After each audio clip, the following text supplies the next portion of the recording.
ये बस एक नॉर्मल सा लड़का था, लेकिन जब ये दूसरी वर्ल्ड में रिइंकार्नेट होता है तब वो उस दुनिया का सबसे ज्यादा स्ट्रॉन्गेस्ट मार्शल आर्टिस्ट बनता है एक चीट स्किल की मदद से। इस लड़की का नाम फैम है, जो कि एक दूसरे वर्ल्ड में 10 साल पहले अचानक से रिइंकार्नेट हो जाता है। और जैसे ही वो एक दूसरी दुनिया में आता है, वो उसके सामने दो ग्रैंड मास्टर लेवल के बंदों को देखता है। वो दोनों ही बंदे SSS रैंक के थे। तभी पर्पल कलर का ग्रैंड मास्टर, जिसका नाम लाय था, वो अपना एक टेक्निक यूज करके लाय को एक माउंटेन में घसीट देता है और उसे लग रहा था कि वो जीत चुका है। लेकिन तभी वो ग्रैंड मास्टर उठता है और अपना एक मार्शल आर्ट्स टेक्निक की मदद से उसको वहीं पर दिखा देता है कि आखिर कौन बॉस है। अचानक से सीन चेंज होता है और हम फैम को देखते हैं, जो कि क्लासरूम में था और उसे देख के ऐसा लग रहा था उसने एक बहुत ही बुरा सपना देखा है। फैम के सामने उसके टीचर थे, जो कि ये बोल के जाते हैं कि कल मार्शल आर्ट्स एग्जाम का प्रैक्टिस चालू होने वाला है। फैम का शक्ल देखने लायक था, क्योंकि उसको देख के ऐसा लग रहा था कि उसके साथ कुछ बहुत ही बुरा हुआ है। फैम अपने दोस्तों के साथ था, लेकिन तभी वहाँ पर एक और दोस्त आता है, जो कि मोबाइल में उसे एक वीडियो दिखाता है। उस वीडियो में एक लड़का, जिसका नाम ली था, वो कह रहा था कि आज मैं तुम लोग को एक चीज दिखाने वाला हूँ, और अगर ये जगह दिखाते दिखाते मैं मारा जाऊँ तो मुझे प्लीज याद रखना। उस वीडियो में उस जगह को देखकर फैम को लग रहा था, अरे अब यही तो जगह मैंने अपने सपने में देखी, जहाँ पर दो ग्रैंड मास्टर एक दूसरे से लड़ रहे थे। फैम को अभी तक कुछ भी समझ नहीं आ रहा था कि आखिर ये सब क्या हो रहा है।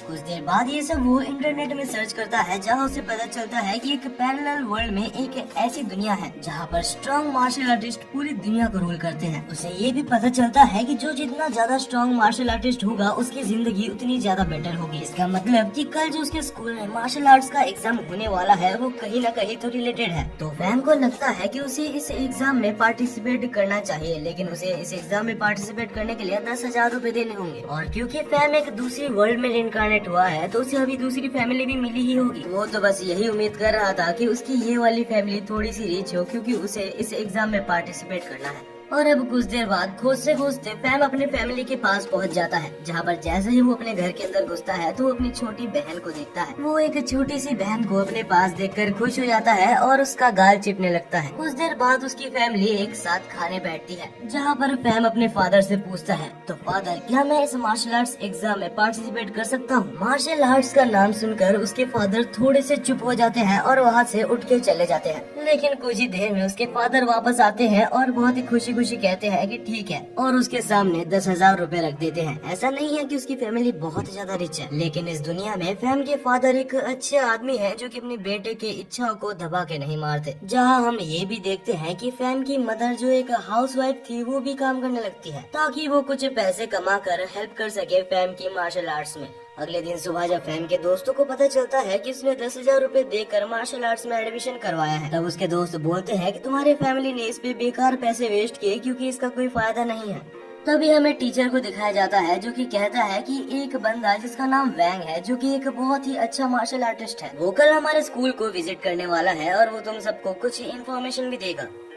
और उस लड़की को स्टेशन से पिकअप करने के लिए फैम को ही जाना होता है, क्योंकि उसके टीचर ने बोला था। इसके बाद हम फैम को देखते हैं अपने घर में, जो कि उदास सा बैठा था, क्योंकि ये सब काम में उसके फैमिली के बहुत सारे पैसे जा रहे थे। और तभी हम फैम की मदर को देखते हैं, जो कि 2 टाइप के पिल्स लाते हैं, जिनको ब्लड रिफाइनिंग पिल्स बोला जाता है। ये पिल्स मार्शल आर्ट्स एग्जाम में बहुत ज्यादा काम आने वाले हैं, लेकिन ये पिल्स के दाम बहुत ज्यादा है, जो की एक पिल के लिए 30,000 रूपए तक गए थे। तभी हम फैम को देखते हैं, जिसके स्टैट्स उसके सामने आ जाते हैं, जो की काफी ज्यादा थे, लेकिन उन पिल्स को लेने के बाद ही उसके अंदर एक बहुत ही बड़ा एनर्जी ब्लास्ट होता है। ये चीज इतनी ज्यादा एनर्जी प्रोड्यूस कर रहा था कि इसकी भनक एक क्रिमिनल को भी लग जाती है। इसको क्रिमिनल नहीं कह सकते, ये एक बहुत ही बड़ा मार्शल आर्टिस्ट है, जिसने अभी एक लड़की को कैद कर रखा है। दूसरी तरफ हमें वोंग को दिखाया जाता है, जो कि कल सुबह आने वाला था, लेकिन वो रात ही को पहुंच चुका है। और वोंग इसलिए इतनी जल्दी आया होता है ताकि वो उस क्रिमिनल को पकड़कर उस लड़की को बचा सके। दूसरी तरफ हम फैम को देखते हैं, जो काफी कंफ्यूज था और सोच रहा था कि ये मेरे साथ क्या हो रहा है। फैम को ऐसा लग रहा था कि उसकी बॉडी फिर से बन रही है, मानो उसके शरीर की एक एक मसल ग्रुप्स टूट के फिर से बन रही हो। लेकिन इतना कुछ हो जाने के बाद भी उसको बहुत ज्यादा पावर नहीं मिली थी, जिस वजह से वो सोच रहा था अगर मुझे मार्शल आर्ट सीखना है तो मुझे बहुत पैसे चाहिए होंगे। और हाँ, ये एक अच्छी बात है कि उन पिल्स को यूज कर लेने के बाद वो खत्म नहीं होते। इसके बाद ही अगली सुबह हम देखते हैं कि फैंग अपने दोस्तों के साथ सीनियर वोंग को पिकअप करने आया होता है। कुछ देर में उनके सीनियर वोंग वहाँ पर आ जाते हैं, और हाँ, ऐसा भी नहीं है कि वोंग को वो फ्लक्चुएशन महसूस नहीं हुई थी। और वोंग इतना ज्यादा इंटेलिजेंट है कि वो फैंग को देखते साथ समझ जाता है कि वो फ्लक्चुएशन फैंग की वजह से ही हुई थी। वोंग इन सब के बारे में ज्यादा नहीं बोलता, वो एकेडमी में चला जाता है और एक बहुत ही अच्छा सा स्पीच देता है। और वोंग की मोटिवेशनल स्पीच सुन के वहाँ पर बैठे सारे स्टूडेंट्स काफी मोटिवेट हुए थे। अब आज का दिन जैसे ही खत्म होता है तो शाम को वो सब बाहर थे, जहाँ पर वोंग फैंग और उनके दोस्तों को जो कि बस उनको पिकअप करने आए थे उनको अपना फोन नंबर देते हैं और कहते हैं अगर कभी कोई मुसीबत में पड़ जाओ तो तुम इस नंबर पे कॉल कर सकते हो, मैं वहाँ पर आने की पूरी कोशिश करूंगा। इसके बाद हम फैंग को देखते हैं जिसे अपने घर में कुछ काम आ गया था, जिस वजह से वो अपने घर के ऊपर वाले फ्लोर में जाता है। लेकिन जैसे ही फैंग ऊपर वाले फ्लोर में जाता है तो वहाँ पर उसी टॉप क्रिमिनल को देखता है। अब आप सोच रहे होंगे कि ये क्रिमिनल आखिर यहाँ पर कैसे आया, तो ये क्रिमिनल इनके पास रेंट पे रह रहा था। और तभी हम उस क्रिमिनल को देखते हैं जो कि सोच रहा था कि कहीं से पता तो नहीं लग गया कि मैं वही क्रिमिनल हूँ, जिस वजह से वो पहले फैंग को अंदर बुलाता है और चुपचाप से वहाँ पर कुछ देर वेट करता है। लेकिन फैंग को उसे देख के ही पता चल गया था कि वो वही क्रिमिनल है जिसके ऊपर बाउंड्री लगी है। वो जल्दी से जैसे तैसे करके फैंग को मैसेज कर देता है और बोलने लगता है कि जल्दी से यहाँ पर आ जाओ। लेकिन वो पूरी बात बोल पाता उससे पहले ही वो क्रिमिनल उसके ऊपर एक जानलेवा हमला करता है। और इसके बाद वो सोच रहा था कि ये सिटी मेरे लिए बिल्कुल भी सेफ नहीं है, यहाँ पर सब लोग आजकल मुझे जानते हैं। और इसके बाद वो फैंग को पूरी तरीके से खत्म करने वाला होता है ताकि कोई भी क्लू ना बचे। लेकिन अचानक से जो फैंग की पावर है जो कि उसको पिल से मिली थी वो उसकी सारी थकावट को दूर कर देती है और वो फिर से खड़ा हो जाता है। इस बार फैंग उससे लड़ने की कोशिश करता है लेकिन वो कहाँ ही लड़ पाता, और इस बार तो वो क्रिमिनल फैंग को पूरी तरीके से मार ही देता। लेकिन वहाँ पर तभी सीनियर वैंग आ जाते हैं और आते साथ एक ही शॉट में उस क्रिमिनल को बेहोश कर देते हैं। और इसके बाद वो वुमेन भी यहाँ से रेस्क्यू होकर चली जाती है। और इसके बाद शाम को हम वोंग को देखते हैं जो कि सोच रहा था कि आखिर इसने एक टॉप क्रिमिनल को इतनी देर तक रोक कैसे लिया। उस क्रिमिनल के पास से बहुत सारे अच्छे सप्लीमेंट्स मिले थे, यानी कि बहुत सारे स्टोन्स और ब्लड रिफाइनिंग पिल्स भी, जिनमें से कुछ चीजें जो कि वैंग को मार्शल आर्ट्स ट्रेनिंग में नंबर 1 होने में बहुत मदद करेंगे। और इसके बाद वैंग कुछ बहुत ज्यादा इम्पोर्टेंट बातें भी फैंग को बताता है। वो कहता है कि कौन सी पिल्स कब लेनी चाहिए, जैसे कि फैंग ने अभी जो ब्लड रिफाइनिंग पिल्स ली है वो तब लेनी चाहिए जबकि एक ट्रेनर शुरुआती दौर में हो। और ये पिल्स ज्यादा से ज्यादा 2-4 दिन तक ही काम करते हैं इन्हें लेने के बाद। और जब तुम फाइनली एक अच्छे मार्शल आर्टिस्ट बन जाते हो उसके बाद तुम्हें एक पिल की जरूरत पड़ती है जिसे कहते हैं ब्लड रिफाइनिंग एलेक्सियर। और हाँ, इसके बाद एक और पिल्स होता है जो कि बोन्स के लिए यूज किए जाते हैं। उन पिल्स का काम होता है कि वो धीरे धीरे हमारे बोन्स को स्ट्रॉन्ग करेंगे और एक मार्शल आर्टिस्ट के लिए वो सबसे ज्यादा इम्पोर्टेंट है। आखिर में वैंग एक पिल के बारे में बताता है जो कि इंटरनल ऑर्गन्स के लिए होता है। जब हमारा बॉडी ब्रेक थ्रू कर रहा होता है तब उस पिल्स का काम आता है, क्योंकि हमें नहीं पता कि कब हमारे इंटरनल ऑर्गन्स ब्रेक थ्रू के दौरान डैमेज हो सकते हैं। आखिर में वैंग बोलता है कि इन मेडिसिन को कभी भी मत ले लेना, इनको लेने का एक स्पेसिफिक टाइम होता है। और इसके बाद हम वैंग को देखते हैं जो कि अपने रूम में बैठा था और बहुत ही खुशी खुशी उन पिल्स को देख रहा था। वो उन पिल्स को अपने सिस्टम को दिखाता है और जहाँ पर हमें पता है कि कुछ देर पहले हमें उस सिस्टम में उन पिल्स की वैल्यू 40,000 दिखा रही थी। अब ये सारी पिल्स के आ जाने के बाद उस सिस्टम में उस सब की वैल्यू मिलके 2 मिलियन दिखा रही है। फैम 2 मिलियन में से कुछ पॉइंट्स को अपने अंदर ट्रांसफर करता है ताकि वो थोड़ा सा पावरफुल बन सके। और इसके बाद फाइनली जब फैम मेजर करता है तो उसकी पावर 113 कैलोरीज निकलती है। अगले दिन ही मार्शल आर्ट्स ट्रेनिंग प्रोग्राम का सिलेक्शन चालू हो चुका था और उस सिलेक्शन में सिलेक्ट होने का जो पासिंग क्राइटेरिया था वो 112 पावर्स था। वहाँ पर मौजूद सारे कॉन्टेस्टेंट्स पूरी अपनी पावर लगा रहे होते हैं ताकि वो सबसे ज्यादा पावर तक रीच कर सके। फैंग भी अपनी पूरी जान लगा देता है ताकि वो इस टेस्ट को क्लियर कर ले। धीरे धीरे वहाँ पर मौजूद सारे कॉन्टेस्टेंट हारने लगते हैं, लेकिन तभी भी हम देखते हैं कि फैंग अपनी पूरी ताकत लगा रहा होता है। और फैंग की ये पावर को देख के वहाँ पर मौजूद सारे कॉन्टेस्टेंट अलग ही शौक में होते हैं। ये टेस्ट खत्म हो जाने के बाद हमें दिखाया जाता है कि फैंग की जो पावर लेवल निकली थी वो 149 निकली थी। ये पावर लेवल लगभग फैंग के समान है जो कि फैंग ने इतनी जल्दी हासिल कर लिया था। और अब फाइनली टाइम आ चुका था जबकि फैंग जाकर अपना रिजल्ट अपने फैमिली को दिखाए। जब फैंग अपने फादर को अपना रिजल्ट दिखाता है तो उसके फादर बिल्कुल इमोशनल हो जाते हैं। उसके फादर और साथ ही साथ उसके मदर भी बहुत ज्यादा खुश थे।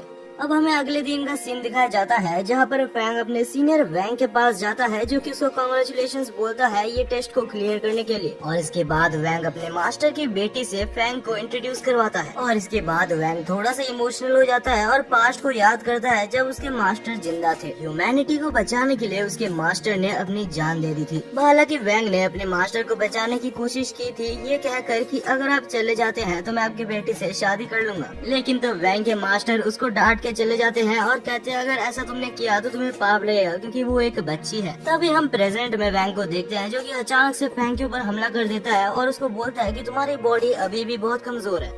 और क्योंकि अभी फैंग एक अच्छे स्कोर से पास हो चुका था तो वैंग उसको कुछ यूनिवर्सिटीज के बारे में बताता है जिसमें वो भी एडमिशन ले सकता है। उसमें से वैंग एक यूनिवर्सिटी के बारे में बताता है जिसका नाम मॉड यूनिवर्सिटी था।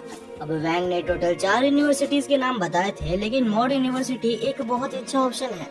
उस यूनिवर्सिटी में लिटरली बहुत ही ज्यादा स्ट्रॉन्ग पर्सन्स आते हैं, तो वहाँ पर फैंग के लिए जो कंपटीशन होगा वो काफी ज्यादा होगा और वहाँ पर जो रिफाइनरी पिल्स मिलते हैं वो थोड़े सस्ते भी मिलते हैं। इसके बाद ही हम फैंग को देखते हैं जो कि स्टेशन में होता है और उसकी पूरी फैमिली साथ ही में वैंग उसको छोड़ने के लिए आई होती है। इसके बाद ही हम देखते हैं फैंग को जो कि फाइनली मॉड यूनिवर्सिटी के पास पहुंच चुका था और फैंग यूनिवर्सिटी के गेट को देख के ही चौंक गया था क्योंकि आखिर वो गेट कितना बड़ा था। और तभी वहाँ पर उसका एक सीनियर आता है जिसका नाम फ्रैंकलिन था, जो कि एक स्वॉर्ड को घुमाते हुए कहता है कि ये सच में एक बहुत ही अच्छी यूनिवर्सिटी है। और उसके बाद ही कहता है कि ये गेट हमें रिमाइंड करवाता है कि हमारी औकात जितनी भी बड़ी हो इसके सामने हमेशा छोटी रहेगी। हमें पता चलता है कि फ्रैंकलिन वैंग का एक राइवल है, जिस वजह से वो फैंग को भी ज्यादा अच्छे से ट्रीट नहीं करता। और इसके बाद हम देखते हैं कि फैंग एडमिशन करवाने के लिए रिसेप्शन में अपना फॉर्म को उनको दिखाता है और वो रिसेप्शनिस्ट ये देख के हैरान थी कि फैंग 1 महीने के अंदर ही 2nd level of bone tempering पर पहुंच चुका है, क्योंकि बहुत टैलेंटेड पर्सन्स को भी ऐसे लेवल पर पहुंचने के लिए 6 महीने लग जाते हैं। जब वहाँ पर रिसेप्शनिस्ट कंफर्म होने के लिए फैंग का एक और टेस्ट करती है तो उसे पता चलता है कि वो 2nd नहीं 3rd लेवल पर पहुँच चुका है। और ये चीज सुनकर वहाँ पर मौजूद जितने जन भी थे सब लोग बहुत ही ज्यादा चौंक गए थे। और क्योंकि फैंग अभी एक बहुत ही अच्छे लेवल पर था तो जो जितनी अच्छे लेवल पर होगा उसको उतनी ज्यादा रिस्पेक्ट मिलती है, तो वहाँ पर रहने के लिए उसे एक बहुत ही ज्यादा लग्जरियस होटल भी दिया जाता है। फैंग को उसके होटल तक पहुँचाने के लिए वहाँ पर उसकी एक सीनियर यून उसको होटल तक पहुँचाने में हेल्प करती है। रास्ते में उसकी सीनियर यून उससे कहती है कि ये कॉलेज सच में एक बहुत ही अच्छा कॉलेज है, यहाँ तुम्हें सब कुछ बहुत ज्यादा लग्जरियस देखने के लिए मिलेगा, क्योंकि तुम्हें यहाँ पर हर समय अपना माइंड को बहुत ही ज्यादा कूल रखना होगा, क्योंकि मार्शल आर्ट्स में स्ट्रॉन्ग बनना बहुत ज्यादा पेशेंस और धीरे धीरे बहुत ज्यादा थकावट भरा काम होता है। वेल कुछ भी हो, यहाँ पर फैंग अपना लग्जरियस होटल देखकर बहुत ही ज्यादा खुश था। तभी पड़ोस में रहने वाला एक स्टूडेंट जिसका नाम चोंग था वो उससे मिलने आता है और कहता है कि फैंग तुम्हारा यहाँ पर स्वागत है। और इसके बाद चोंग कहता है कि तुम्हारा मास्टर वैंग जब यहाँ पर पहली बार एडमिशन लिया था तो मैंने सुना है कि उसने सब जन को एक ही दिन में हरा दिया था।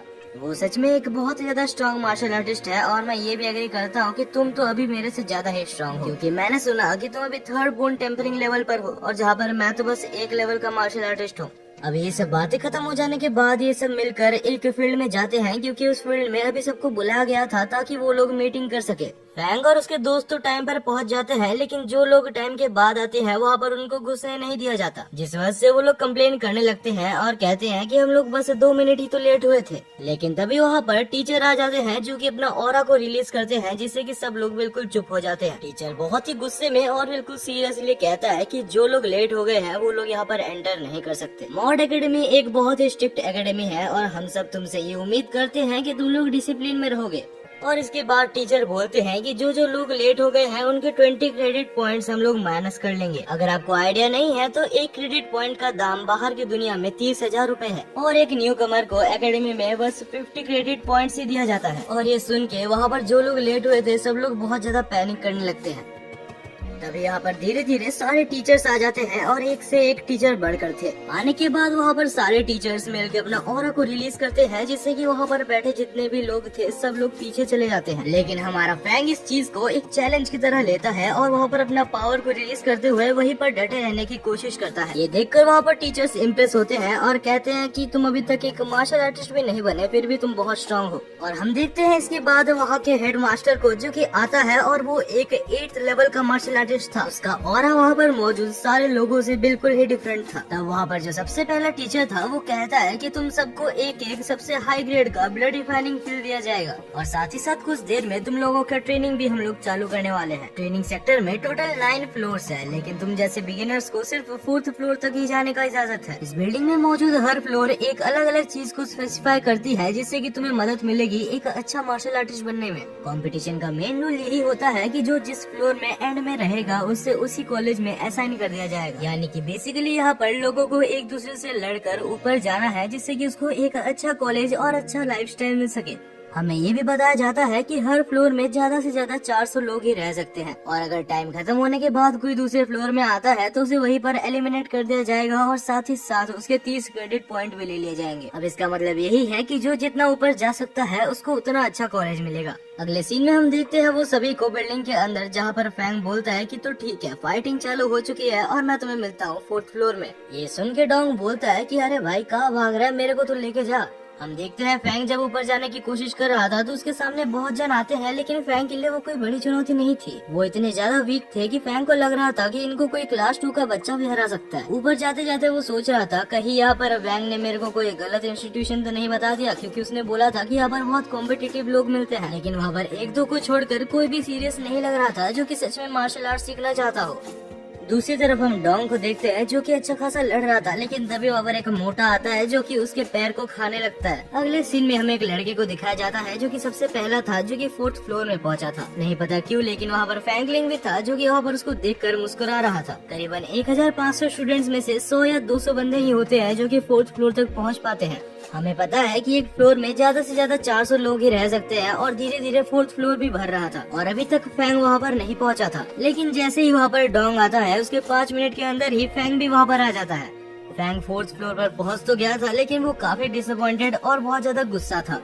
वो वहाँ पर आते साथ जोर से सबको बोलता है कि मैं इस इंस्टीट्यूशन में बस इसीलिए आया था ताकि मेरे को हाई कंपटीशन मिल सके, लेकिन मैं देख रहा हूँ कि यहाँ पर सब लोग बिल्कुल कमजोर और 1 नंबर के गधे हैं। ये सुनकर वहाँ पर मौजूद सारे लोग बहुत ज्यादा गुस्सा हो जाते हैं और फैंग को एक घमंडी पागल बुलाने लगते हैं। ये सब देखकर वहाँ पर प्रिंसिपल बहुत ज्यादा दुखी था और सोच रहा था इस साल कोई अच्छा बंदा आया ही नहीं है। और तब प्रिंसिपल वहाँ पर अनाउंस करता है कि आधे घंटे के अंदर जो भी फैंग को हरा देगा उसे 1 क्रेडिट पॉइंट मिलेगा। बस एक रीजन मिल गया उन लोग को फैंग को मारने के लिए। अब 1 क्रेडिट पॉइंट के चक्कर में वहाँ पर सब लोग मिलकर फैंग के ऊपर हमला करने लगते हैं। लेकिन गाइस ये मत भूलना कि हमारा फैंग उसके मास्टर वैंग के लेवल पर पहुँच चुका है। तब फैंग और डोंग मिलकर वहाँ पर मौजूद सब लोग को बहुत बुरी तरीके से हरा देते हैं। लेकिन तभी वहाँ पर हमें एक पिंक हेयर वाली लड़की दिखाई जाती है जो कि अचानक से फैंग के ऊपर हमला करती है। जैसे वो दिख रही है उसके ऊपर मत जाना, क्योंकि उसने वैंग को बहुत अच्छी टक्कर दी थी। लेकिन आखिर में फैंग उसको ब्लॉक कर लेता है एक दूसरे आदमी के फेस की मदद से। लेकिन तभी वहाँ पर एक लड़की जिसके बाल ब्लू थे वो एक प्लान बनाती है जिससे कि फैंग और डोंग अलग अलग हो जाते हैं और फैंग को सब लोग घेर लेते हैं। जहाँ पर वो ब्लू वाली लड़की कहती है कि अब तुम क्या करोगे, और उसके बाद वो सारे मिलकर फैंग के ऊपर हमला कर देते हैं। फैंग बहुत ही मुश्किल से सबको एक साथ मैनेज कर रहा था, जहाँ पर वो ब्लू वाली लड़की दूसरी तरफ डोंग के ऊपर हमला कर देती है और क्योंकि डोंग तो आराम कर रहा था जिस वजह से वो आराम से डोंग को हरा देती है। दूसरी तरफ हम रिसेप्शन में बैठे हुए टीचर्स को देखते हैं जो कि ये देख रहे थे कि आखिर फैंग एक नॉर्मल सा लड़का इतना ज्यादा ताकतवर हुआ कैसे, क्योंकि उसके फैमिली बैकग्राउंड में भी ऐसा कोई है नहीं जो कि उसको ताकतवर बना सके। दूसरी तरफ हम डोंग को देखते हैं जो बहुत बुरी तरीके से हार गया था और यहाँ पर फैंग को तो बहुत मुश्किलें हो रही थी, क्योंकि लगभग 20 से 25 लोग उसके ऊपर एक साथ हमला कर रहे थे और फैंग सबके सामने सिस्टम का यूज भी नहीं कर सकता, जिस वजह से वो एक छोटा सा पिल खा लेता है जिससे कि उसे थोड़ी सी एनर्जी मिल जाती है। और जैसे ही फैंग को एनर्जी मिलता है तो वो हवा में उड़ने लगता है, जिसके साथ ही वह टाइमर भी खत्म हो जाता है। जिस टाइम के अंदर फैंग को हराने के लिए बोला गया था वो टाइम अभी खत्म हो चुका है, जिस वजह से फैंग को विनर डिक्लेयर कर दिया जाता है। जहाँ पर प्रिंसिपल सबको कहता है कि ये बेइज्जती याद रखना, क्योंकि इतने टाइम में भी तुम लोग एक मार्शल आर्टिस्ट को भी नहीं हरा सकते। और अभी वहाँ पर मौजूद जितने भी स्टूडेंट्स क्वालिफाई हुए थे सबको ये मौका दिया जाता है कि वो लोग अपने अपने टीचर को चुने। अगले दिन सुबह हम सारे लोगों को देखते हैं जो कि अपने अपने टीचर को चुन रहे थे। हम फैंग को देखते हैं जिसे कि समझ नहीं आ रहा था कि आखिर उसे कौन से टीचर के पास जाना चाहिए। तभी फैंग का ध्यान एक टीचर जिसका नाम एंड्रयू है उसकी तरफ जाता है और वो टीचर बस चाहती है कि उनके पास ज्यादा से ज्यादा 20 स्टूडेंट्स है जिनको वो अच्छे से ट्रेन कर सके। जब फैंग वहाँ पर जाता है तो एंड्रयू कहती है कि मैं पहले से बता दूं कि अगर तुम्हें अपने हेल्थ की चिंता है तो मेरे पास मत आना, क्योंकि मैं पहले ही बता दूं जो भी मुझसे ट्रेनिंग लेता है वो काफी ज्यादा कड़ी ट्रेनिंग लेता है और उसकी हेल्थ कभी ठीक नहीं रहती। एंड्रयू को ये भी पता होता है कि जो फैंग का बैकग्राउंड है वो कोई बहुत ज्यादा रिच बैकग्राउंड नहीं है, जिस वजह से वो ये ऑफर करती है कि अगर तुम मेरे पास पढ़ोगे तो मैं तुम्हें अनलिमिटेड पिल्स देने के लिए रेडी हूँ। और क्योंकि तुम्हारे इस स्कूल में बहुत सारे दुश्मन हैं, क्योंकि तुमने आते साथ ही जो ये सब कांड कर लिया, इसीलिए तुम्हें हद से ज्यादा स्ट्रॉन्ग होना होगा, वरना तुम्हें कोई भी मार के चला जाएगा।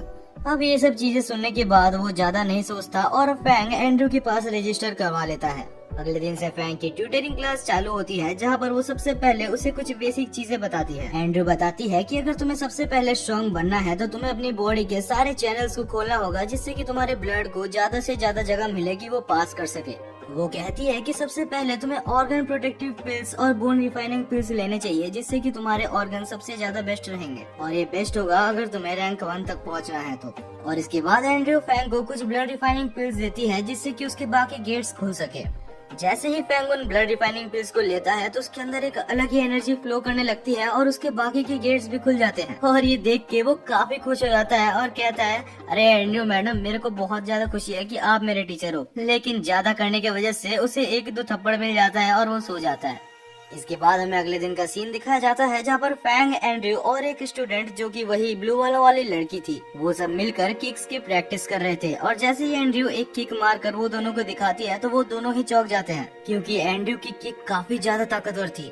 तब एंड्रयू कहती है कि अगर तुम्हें ऐसे किक्स मारने हैं तो तुम्हें अपने ब्लड को एक जगह पर फोकस करना होगा, जिससे कि तुम्हारे किक्स की फोर्स 10 गुना हो जाएगी और वो काफी असरदार होगा।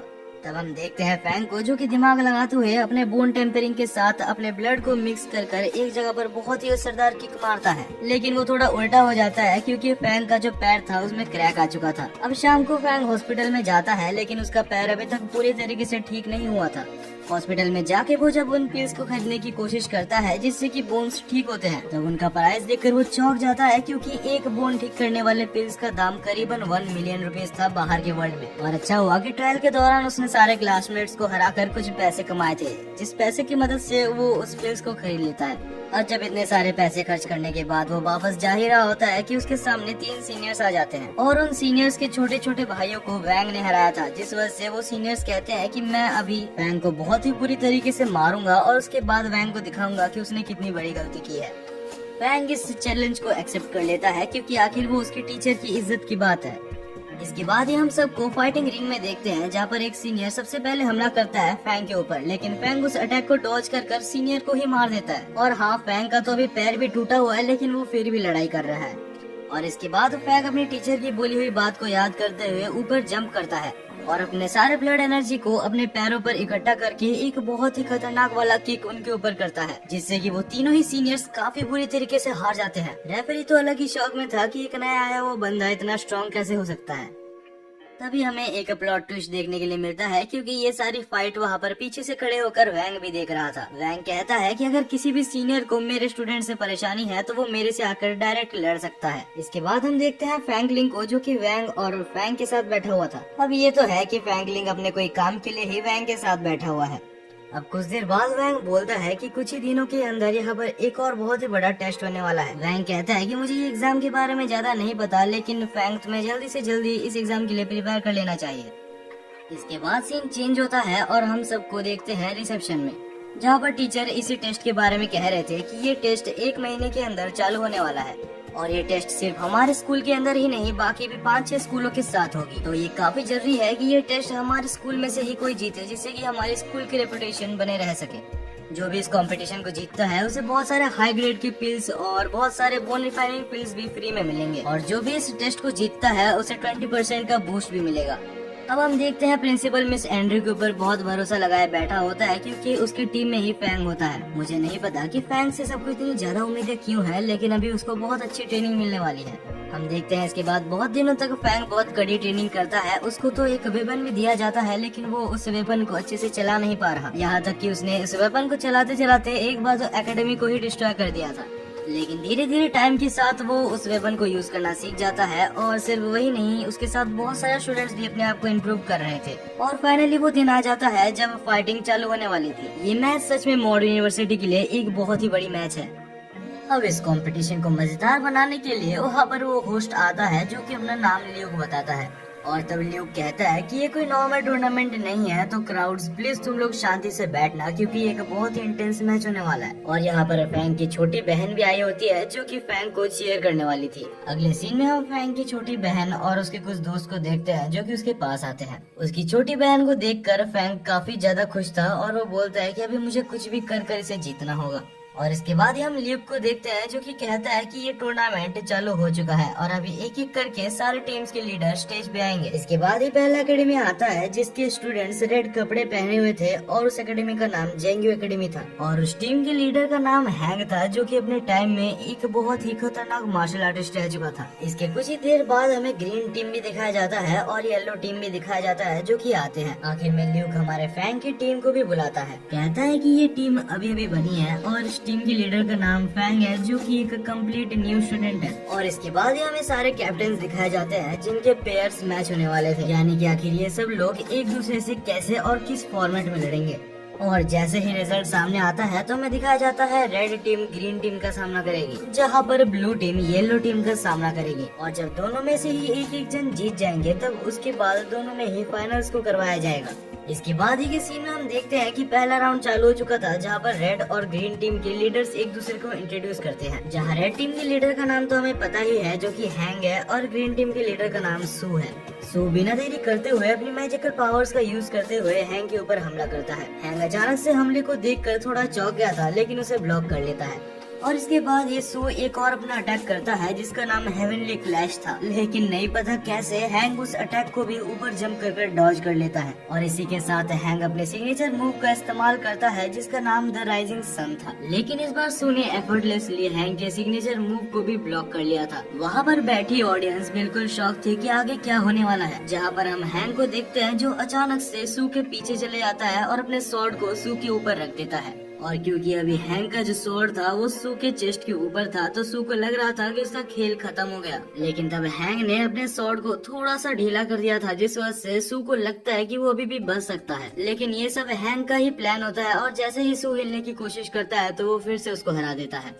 इसके बाद ही हम वैंग को और फैंगलिंग को देखते हैं जो कि एक साथ थे, जहाँ पर फैंगलिंग कहता है कि मैं बेट लगा सकता हूँ कि सेकंड राउंड में तुम्हारा स्टूडेंट फैंग उसके सेकंड राउंड में टिकने का तो कोई चांस ही नहीं है। लेकिन वैंग उसे चुप रहने के लिए बोलता है और ज्यादा बकबक करने के लिए मना करता है। और इसके बाद ही हम ल्यूक को देखते हैं जो कहता है ठीक है ब्रेक ओवर हो चुका है और अभी टाइम है सेकंड राउंड का। सेकंड राउंड चालू होने से पहले ही हम देखते हैं फैंग के पास उसकी छोटी बहन आती है जो कि उसको रोते रोते कहती है कि प्लीज मत जाओ भैया। बेसिकली यहाँ पर उसकी छोटी बहन को उसकी चिंता हो रही थी, लेकिन फैंग ये कहते हुए जाता है कि इतनी दूर आ जाने के बाद मैं इस अरेना से मुड़ नहीं सकता। इस मैच को पूरे वर्ल्ड वाइड में लाइव टेलीकास्ट किया जा रहा था। यहाँ तक कि हम फैंग के फादर को देखते हैं जो कि अपनी ऑफिस से छुट्टी लेकर टूर्नामेंट को ही देख रहे थे। दूसरी साइड हम रिपोर्टर को देखते हैं जो पहली बार फैंग का इंट्रोडक्शन दे रहा था। हर एक मार्शल आर्टिस्ट की तरह ही फैंग का जो सिग्नेचर मूव था उसका नाम था द लेजेंडरी लायन रोर और ये सिग्नेचर मूव को ऐसा माना जाता है कि ये 1 लाख में से एक बंदा ही कर सकता है। तभी फैंग का ओपोनेंट पूछता है तो क्या तुम सच में इसको यूज कर सकते हो, लेकिन सामने से फैंग कोई भी आंसर नहीं देता। कोई रिप्लाई भी ना मिलने की वजह से उसका ओपोनेंट बहुत ज्यादा चिढ़ जाता है और ईगो पे लेके उसके ऊपर अटैक करने जाता है, लेकिन उसके अटैक को फैंग ऐसे रोकता है जैसे वो कुछ था ही नहीं। फैंग स्टार्टिंग से ही अपने पावर्स को उसके सामने छुपा रहा था और इसके बाद ही हम फैंग को देखते हैं जो कि बहुत ही ज्यादा अनएक्सपेक्टेड चीज करता है। उसने अपने वेपन को 2 हिस्से में डिवाइड कर लिया था और एक हिस्से से उसने उसको एक नाइफ बनाकर उसके ऊपर हमला किया था और इसके बाद फैंग अपने टीचर के सिखाए हुए मूव का इस्तेमाल करता है और इस अटैक को फैंग ने मास्टर कर लिया था जिस से इस एक ही अटैक की वजह से येलो टीम बाहर हो जाती है और यहाँ पर ब्लू टीम यानी कि फैंग की जीत होती है। और फाइनली मैं ये कह सकता हूँ कि फैंग के हेटर्स अभी ये मैच देखने के बाद कुछ नहीं बोल सकते। हमें पता चलता है कि इसके बाद का मैच भी फैंग ही लड़ने वाला है क्योंकि अभी तक उसका मैच खत्म नहीं हुआ। तब हम येलो टीम के कैप्टन को देखते हैं जो सोच रहा था कि मैं कुछ भी कर इसका ट्रम्प कार्ड को निकाल के रहूंगा। आखिर एक न्यू कमर इतनी जल्दी इतना ज्यादा स्ट्रॉन्ग कैसे हो सकता है और अगर वो ऐसे अटैक्स यूज करता है तो ज्यादा से ज्यादा पिल्स लेने के बाद भी वो पूरी तरीके से रिकवर नहीं हो सकता। लेकिन तभी हम फैंग को देखते हैं जो 2 गोली के साथ ही अपनी पूरी स्ट्रेंथ को रिकवर कर लेता है। ये देखकर कैप्टन तो बिल्कुल घबरा जाता है और बोलता है आखिर ये किस टाइप का आदमी है। तभी ल्यूक कहता है कि बस उसने ये 2 पिल्स खाकर अपने पावर को रिकवर नहीं किया, साथ ही वो पहले से ज्यादा स्ट्रॉन्ग बन चुका है। ये सब सुन के वहाँ पर बैठे प्रिंसिपल और टीचर्स भी बहुत ज्यादा चौंक गए होते हैं और प्रिंसिपल कहता है कि इसके पास जरूर कोई मॉन्स्टर की बॉडी होगी जो इतनी जल्दी ये पिल्स को हजम कर पा रहा है। इसके बाद ही हम देखते हैं सेकंड राउंड चालू होता है जहाँ पर एक येलो टीम का बंदा जिसका नाम चैन होता है वो बिना इंट्रोडक्शन के ही फैंग के ऊपर हमला करना चालू कर देता है क्योंकि उसको बहुत ज्यादा गुस्सा आ रहा था। आखिर एक ऐसा बंदा जिसने 2 महीने भी ढंग से ट्रेनिंग नहीं की वो इतना ज्यादा स्ट्रॉन्ग कैसे हो सकता है। चैंग हमला पे हमला किए जा रहा था, लेकिन यहाँ पर हम देखते हैं कि फैंग को तो मजा आ रहा था। तब फैंग ऊपर जंप कर एक स्ट्रेट किक चैंग के छाती पर मारता है, जिससे वो एक ही बार में नॉकआउट हो जाता है और हमारे हीरो ने सेकंड राउंड भी बहुत इजीली जीत लिया था। अब ये सब देखने के बाद वहाँ पर बैठी क्राउड बिल्कुल चौंक जाती है और हम देखते हैं ल्यूक बोलता है, तो क्या फैंग तुम्हें अभी भी कंटिन्यू करना है? फैंग अपना सिर्फ सिर हिलाता है और हम तब देखते हैं येलो टीम के कैप्टन को जो सोच रहा था, मैंने शायद इस बंदे को मिसअंडरस्टैंड कर लिया। और इस बार बिना रेफरी को बोले हुए ही येलो टीम का कैप्टन खुद जाता है और फैंग के ऊपर हमला करने लगता है। फैंग मुश्किल से ही उसके अटैक को डॉज करता है और कंप्लेन करता है कि मैंने अभी तक पिल्स लेके मेरे बॉडी को रिकवर भी नहीं किया। लेकिन भूलो मत, ये हमारा फैंग है जिसके पास एक लेवल अप सिस्टम है। सबको हैरान करते हुए वो फिर से अपने कुछ स्किल्स की मदद से हवा में उड़ने लगता है। वहाँ बैठे टीचर सोच रहे थे कि आखिर इतने कम टाइम के अंदर इसको इतना कुछ प्रैक्टिस करने का टाइम मिला कहाँ से। और इसके बाद फैंग नीचे आता है और कहता है ये फाइट तो बहुत ही ईजी होने वाली है। और इसके कुछ ही देर बाद हम देखते हैं हवा में जैसे ये लोग ऐसे लड़ रहे थे कि किसी को कुछ दिख ही नहीं रहा था। इन दोनों की फाइटिंग स्पीड इतनी ज्यादा होती है कि वहाँ पर बैठी ऑडियंस उनको खाली आंखों से देख ही नहीं सकती। लेकिन तभी अचानक से हम देखते हैं कि येलो टीम का कैप्टन ने अपने पावर को अचानक से अप कर लिया था। उसकी पावर करीबन 10 गुना बढ़ चुकी थी। ये देखकर अभी तक जो क्राउड फैंग को सपोर्ट कर रही थी वो कैप्टन की तरफ चली जाती है। फैंग उसके ऊपर अटैक करके उसको बीच में टोकने की कोशिश करता है, लेकिन वो उसके पास भी नहीं जा पाता। कैप्टन ने अपने मार्शल आर्ट्स की हिडन ट्रिक को अपग्रेड कर एक शेर का रूप ले लिया था, जहाँ पर वही सेम फैंग ने अपना रूप बदल कर एक ब्लू फिनिक्स का रूप ले लिया था। और अभी फाइट इतनी ज्यादा इंटेंस हो चुकी थी, वो लोग डिसाइड करते हैं कि एक लास्ट पंच के साथ वो लोग फाइट को खत्म करेंगे। थोड़ा सा रिकवर हो जाने के बाद दोनों ही पूरी अपनी ताकत से एक दूसरे के ऊपर पंच करते हैं। और आखिर में हम देखते हैं फैंग को, जो कि खड़ा था क्योंकि कैप्टन की ब्लड एनर्जी पूरी तरीके से डाउन हो चुकी थी। मुश्किल से ही सही, लेकिन टोटल मिलाकर फैंग ने अभी 3 राउंड जिता दिया था और यहीं पर आज का कंपटीशन खत्म होता है। दूसरी तरफ हम देखते हैं वैंग और फैंगलिंग को, जो कि डंजन के अंदर थे। दोनों ही डंजन बॉस को हरा के हाई लेवल के पिल्स को इकट्ठा करने की कोशिश कर रहे थे। तब वैंग फैंगलिंग को बोलता है कि तुम तो बहुत ही कमजोर हो, तो अच्छे अच्छे पिल्स मैं रख लूंगा। तब हम देखते हैं फैंगलिंग को, जो कि चिढ़ जाता है और उसके बाद दोनों ही पावर अप करके आगे बढ़ते हैं। इसके बाद हमें दूसरा दिन दिखाया जाता है, जहाँ पर फिर से कंपटीशन चालू होने ही वाला था। यहाँ पर हमें बताया जाता है कल के मैच में से बेस्ट परफॉर्मेंस में से एक नाम फैंग का भी होता है। और हो भी क्यों ना, आखिर उसने एक ही लाइन में 3 जन को हरा दिया। लेकिन अभी फैंग के सामने एक बहुत ही बड़ी प्रॉब्लम थी, क्योंकि उसने इतना अच्छा खेला था तो उसको हाई लेवल के बंदों के साथ पेयर कर दिया गया है। प्रॉब्लम ये नहीं थी कि उसको हाई लेवल बंदों के साथ पेयर किया है, प्रॉब्लम ये थी कि उसको खुद के टीचर के साथ ही अगले मैच में लड़ना पड़ेगा। फैंग फटाफट रेस्ट रूम में जाता है और उसके टीचर, जिसके साथ उसकी फाइट होने वाली थी और उसका नाम जिंगडू था, फैंग कहता है कि मेरे को मेरे सीनियर से लड़ाई नहीं करनी।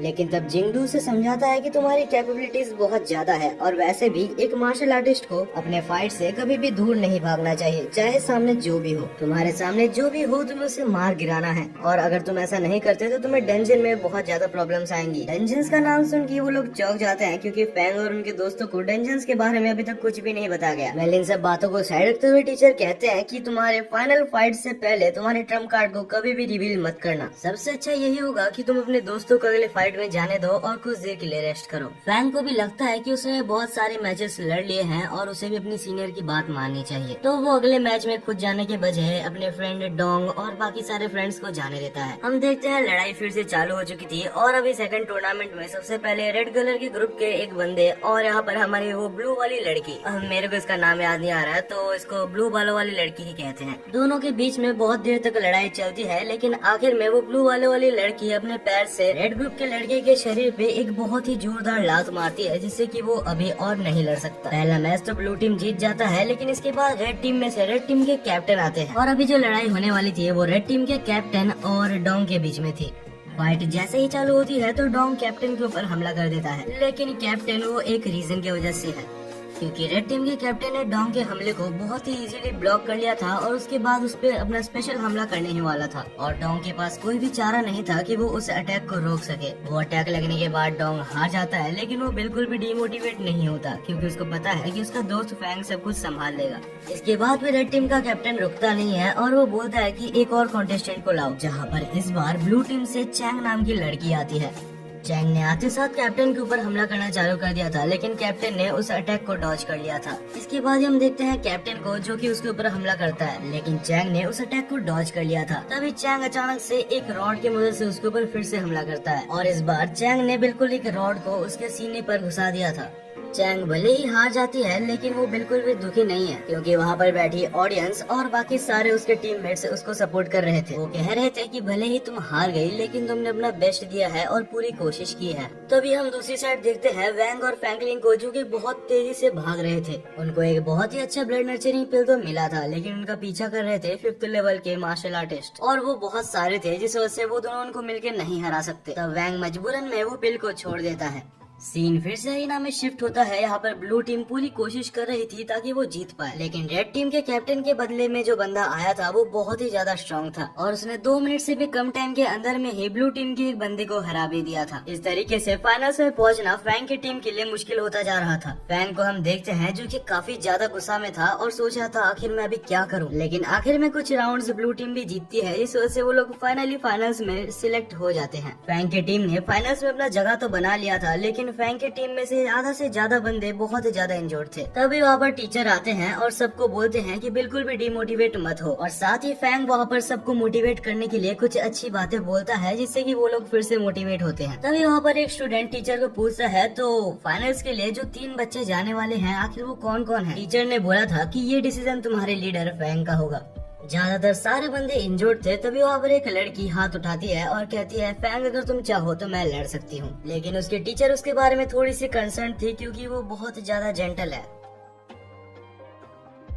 दूसरी तरफ हम सोशल मीडिया में देखते हैं जहाँ पर फाइनल टूर्नामेंट के बारे में हर जगह पर हाइप बनी हुई थी। इसके बाद फाइनली वो दिन था जहाँ पर फाइनल टूर्नामेंट चालू हो चुका था और हम देखते हैं दोनों मार्शल आर्टिस्ट को जो कि बॉक्सर्स थे। फैंग की टीम से जो बंदा आया था उसका नाम जिनवू था। अब ये सोलो लेवलिंग वाला जिनवू तो नहीं है, लेकिन ये जिनवू भी काफी ज्यादा पावरफुल था क्योंकि उसकी जो स्पेशलिटी थी वो स्पीड और एजिलिटी थी, और उसी की मदद से उसने बहुत अच्छे स्ट्राइक्स उसके ओपोनेंट पे लैंड करने में कामयाब रहा था। टूर्नामेंट की हालत से ऐसा लग रहा था कि जिनवू जीतने ही वाला है, लेकिन तभी अचानक से ओपोनेंट लेवल अप करता है और एक ही सेकंड के अंदर उसको हरा देता है, और उसके बाद स्टाइल से कहता है कि मैं सेकंड राउंड के लिए भी इधर ही रुकने वाला हूँ। और तब सेकंड राउंड के लिए फैंग ने उसी लड़की को भेजा था और उस लड़की का नाम हमें चेन बताया जाता है। वो आकर कहती है कि मैं तुम्हें हरा दूंगी, जिस वजह से तुम्हें पहले से ही सरेंडर कर देना चाहिए। लेकिन ओपोनेंट उसे अंडर एस्टिमेट करता है, सोचता है कि ये एक नाजुक सी लड़की है और अपने मैजिक की मदद से एक फायर पंच चेन के ऊपर यूज करता है, जिससे कि वो यहाँ पर ही नॉकआउट हो जाती है।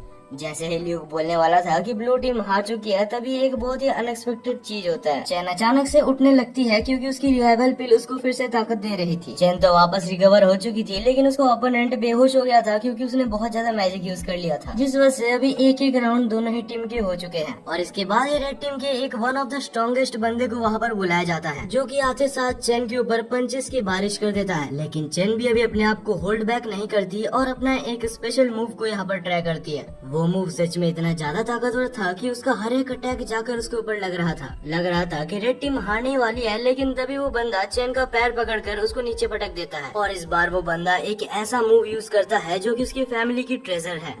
अगर ये मूव चैन को लग जाता तो हो सकता था चैन वहाँ पर मारी जाती, लेकिन सही टाइम पर फैंग वहाँ पर आके उस अटैक को रोक देता है। और इसके बाद फैंग उसको दिखाता है कि उसे लग भी कैसे रहा था कि वो ये टूर्नामेंट जीत सकता है, क्योंकि 2 मिनट के अंदर अंदर ही फैंग ने उसको बहुत बुरी तरीके से हरा दिया था। और अभी जो बैटल होने वाला है वो फाइनली 2 टीम लीडर्स के बीच में है।